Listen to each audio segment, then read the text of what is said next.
اللہ جنت میں لے کے جائے گی چاہت رسول کی چاہت رسول کی کیوں کرنا میرے دل میں ہو الفت رسول کی الفت رسول کی چلتا ہوں میں بے قافلے والوں رکو ذرا چلتا ہوں میں بے قافلے والوں رکو ذرا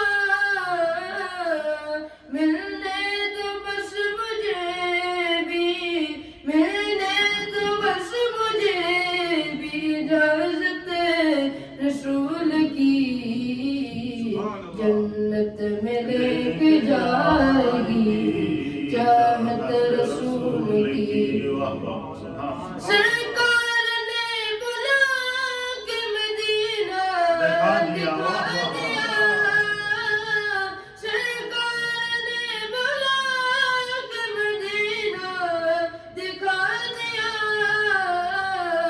ہوگی مجھے نصیب ہوگی مجھے نصیب شفاعت رسول کی جنت میں لے کے جائے گی چاہت رسول کی چاہت رسول کی تڑپا کر کے قدموں میں مجھ کو گرا دو تڑپا کر کے قدموں میں مجھ کو گرا دو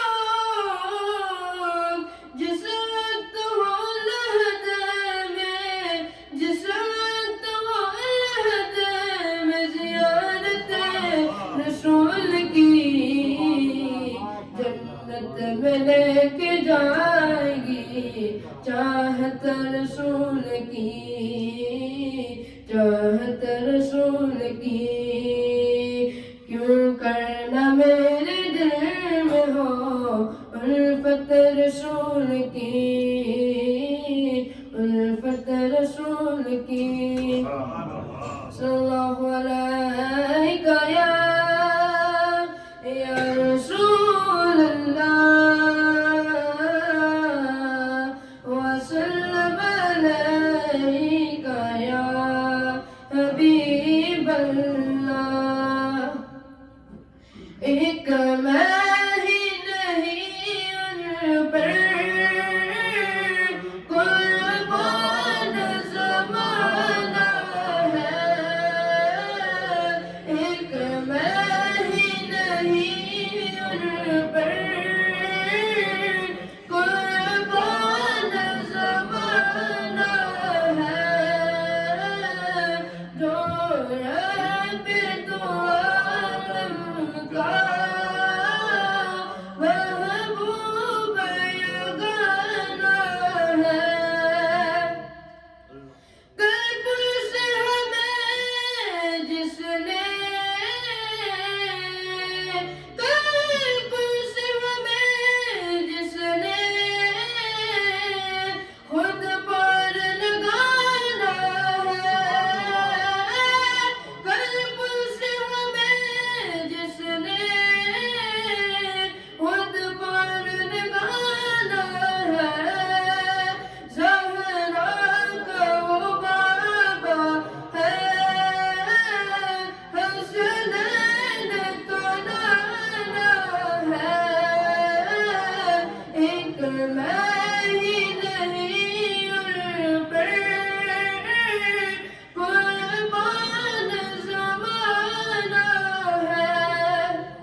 5 منٹ کی پیغام ہے جب بچوں کا رمضان کیسے ہی ہوگا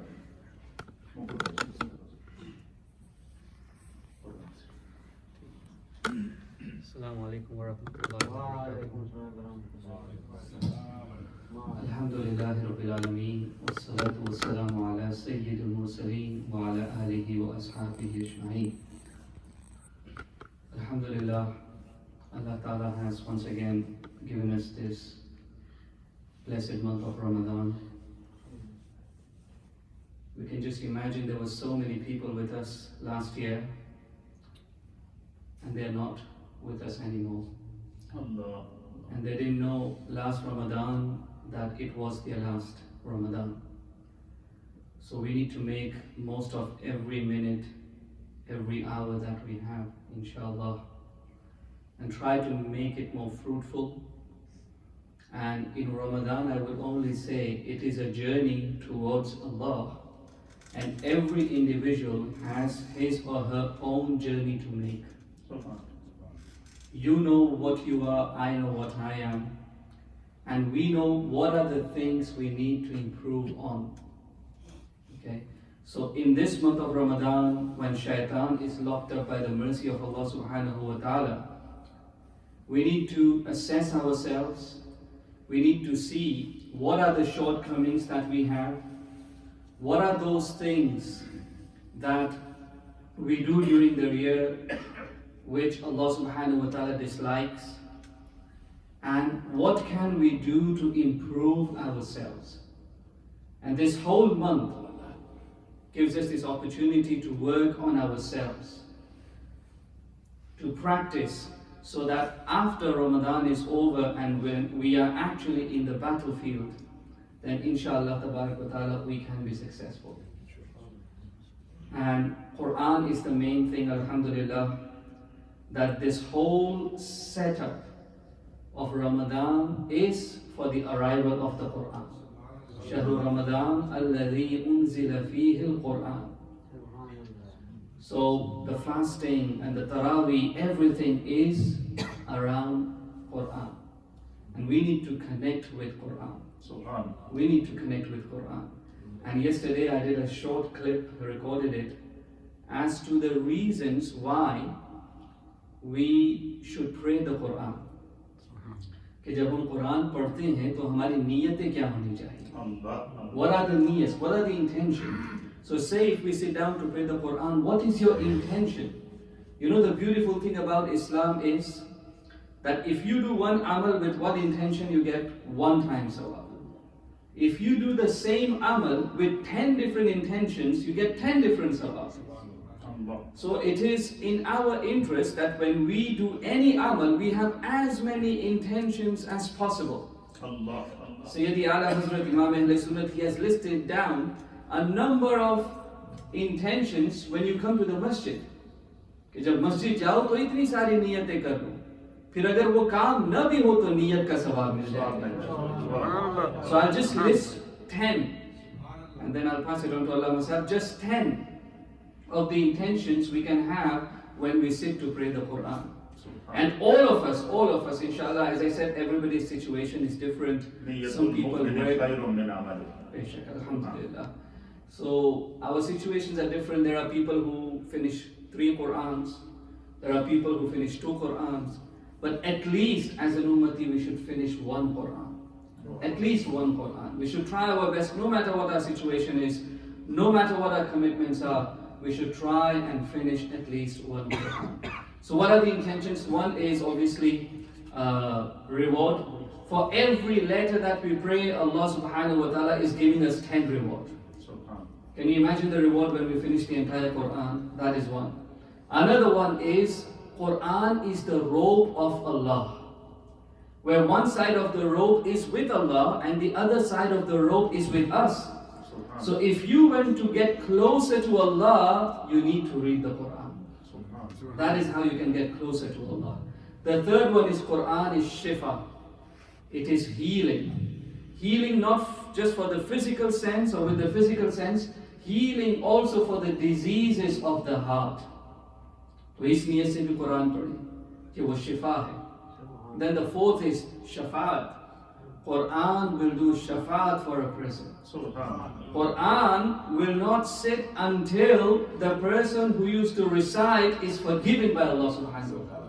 In fact, it is stated in a hadith that Quran will argue with Allah subhanahu wa ta'ala that this person should be forgiven.